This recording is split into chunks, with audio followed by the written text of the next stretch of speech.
ಒಂದು ಪ್ರತಿಭಟನೆಯನ್ನ ಬಲಗೈ ಸಮಾಜದ ರಾಜ್ಯ ಮಟ್ಟದ ಬೃಹತ್ ಪ್ರತಿಭಟನೆಯನ್ನ ನಾವು ಹಮ್ಮಿಕೊಂಡಿದ್ದೇವೆ. ಮಾಡಲೇಬೇಕು ಅಂತ ಹೇಳಿ ಸುಪ್ರೀಂ ಕೋರ್ಟ್ ನ ನ್ಯಾಯಾಧೀಶರ ತೀರ್ಪಿನಂತೆ ಈ ಒಳ ಮೀಸಲಾತಿನ ಜಾರಿ ಮಾಡಬೇಕು ಕರ್ನಾಟಕದಲ್ಲಿ ಅಂತ ಹಲವು ವರ್ಷಗಳ ಒಂದು ಹೋರಾಟ ಈ ಒಂದು ರಾಜ್ಯದಲ್ಲಿ ಮೀಸಲಾತಿಯ ಒಳಗೆ ಲಗ್ಗೆ ಇಟ್ಟಿದ್ದಾರೆ. ಇದರ ಹುನ್ನಾರ ಏನು, ಇದರ ಷಡ್ಯಂತ್ರ ಏನು ಅಂತಕ್ಕಂಥದ್ದನ್ನ ನಾಡಿನ ಜನತೆಗೆ ತಿಳಿಸಬೇಕಾಗಿದೆ. ಎಂಪೆರಿಕಲ್ ಡಾಟಾ ಅದನ್ನ ಎಲ್ಲೂ ಕಲೆಕ್ಟ್ ಮಾಡಕ್ ಹೋಗಿಲ್ಲ. ಎಂಪೆರಿಕಲ್ ಡಾಟಾ ಕಲೆಕ್ಟ್ ಮಾಡೋ ಸಂದರ್ಭದಲ್ಲಿ ಅವರ ವರದಿ ಸಂಪೂರ್ಣವಾಗಿ ಅಪೂರ್ಣವಾಗಿದೆ. ಯಾವುದೇ ವರದಿಗಳು ದೋಷಪೂರಿತವಾಗಿ ಕೂಡಿವೆ. ಜೊತೆಗೆ ಜಾತಿಗಳನ್ನ ವಿಂಗಡಣೆ ಮಾಡಿಬಿಟ್ಟಿದ್ದಾರೆ. ಬಲಗೈ ಸಂಬಂಧಿತ ಜಾತಿಗಳನ್ನ ಎಡಗೈಗೆ ಹಾಕೋದು, ಎಡಗೈ ಸಂಬಂಧಿತ ಜಾತಿಗಳನ್ನ ಬಲಗೈಗೆ ಹಾಕೋದು, ಬಲಗೈ ಸಂಬಂಧಿತ ಜಾತಿಗಳನ್ನ ಅಲಮಾರಿಗಳಿಗೆ ಹೋಗಿ ಹಾಕೋದು. It is against to constitution. It is a contempt of constitution. ಸಂವಿಧಾನಾತ್ಮಕವಾಗಿ ಸುಪ್ರೀಂ ಕೋರ್ಟ್ ನ ನ್ಯಾಯಾಲಯದ ತೀರ್ಪೇ ಬೇರೆ, ಇವ್ರು ಮಾಡಿರತಕ್ಕಂಥದ್ದೇ ಬೇರೆ.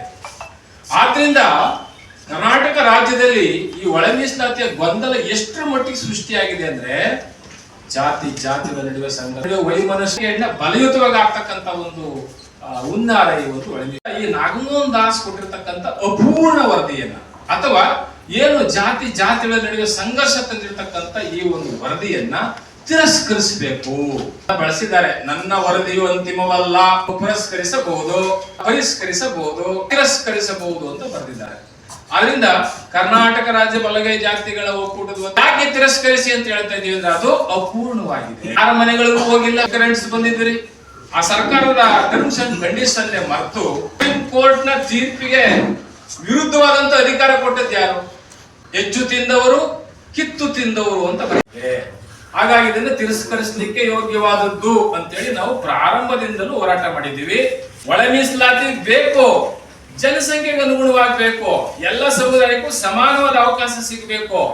ನ್ಯಾಯಪೀಠಕ್ಕೆ ಮಾಡತಕ್ಕಂಥ ದ್ರೋಹ, contempt constitution, contempt supreme court orders.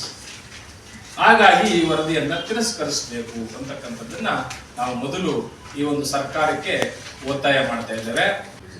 ಹೇಗೆ ನೀನು ನ್ಯಾಯಾಧೀಶರಾಗಿ ಕೆಲಸ ಮಾಡಿದ್ದೀರಾ? ಸರ್ಕಾರಿ ಅಂಕಿಅಂಶಗಳನ್ನ ಗಮನದಲ್ಲಿ ಇಟ್ಕೋಬೇಕಲ್ವಾ?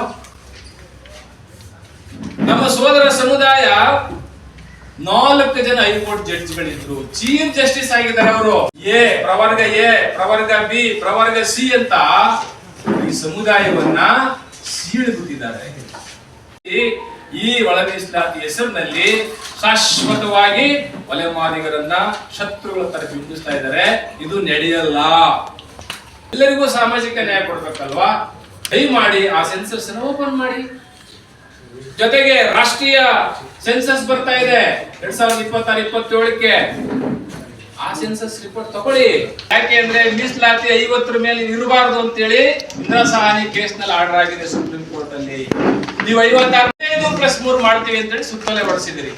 15+3 ಒಳಗಡೆ ಒಳ ಮೀಸಲಾತಿ ಹೆಂಗ್ ಮಾಡ್ತೀರಿ? ಎಲ್ಲಿದೆ ಎಂಪರಿಕಲ್ ಡಾಟಾ? ರೋಸ್ಟರ್ ಏನಿದೆ? ಈಗಾಗಲೇ ನೀವು ಮಾಡಿರತಕ್ಕಂಥ ರೋಸ್ಟರ್ ಇಂದ ಒಂದು ಸಮುದಾಯ 30 ವರ್ಷ ಯಾವುದೇ ಉದ್ಯೋಗವನ್ನ ಪಡ್ಕೊಳಕ್ ಆಗಲ್ಲ.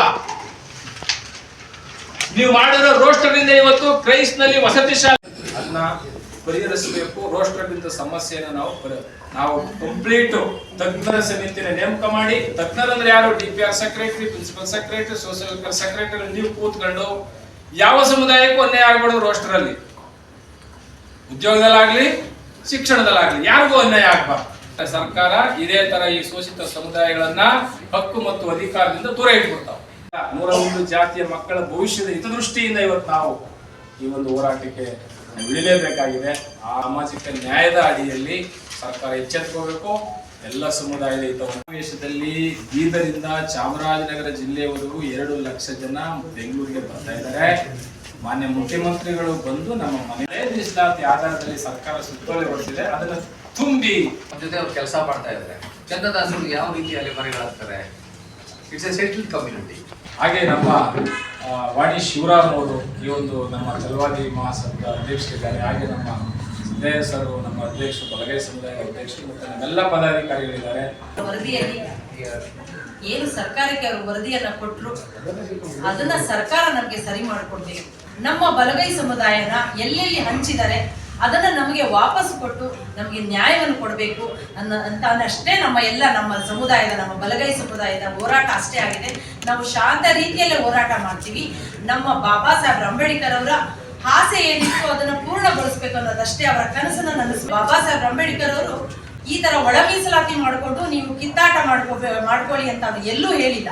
ನಾವೆಲ್ಲರೂ ಒಗ್ಗಟ್ಟಾಗಿರ್ಬೇಕು, ಪ್ರತಿಯೊಬ್ಬರಿಗೂ ನ್ಯಾಯ ಸಿಗಬೇಕು, ಸಮವಾಗಿ ಹಂಚಿಕೆ ಆಗ್ಬೇಕು. ಮೀಸಲಾತಿ ಅನ್ನೋದು ಎಲ್ಲರ ಹಕ್ಕು.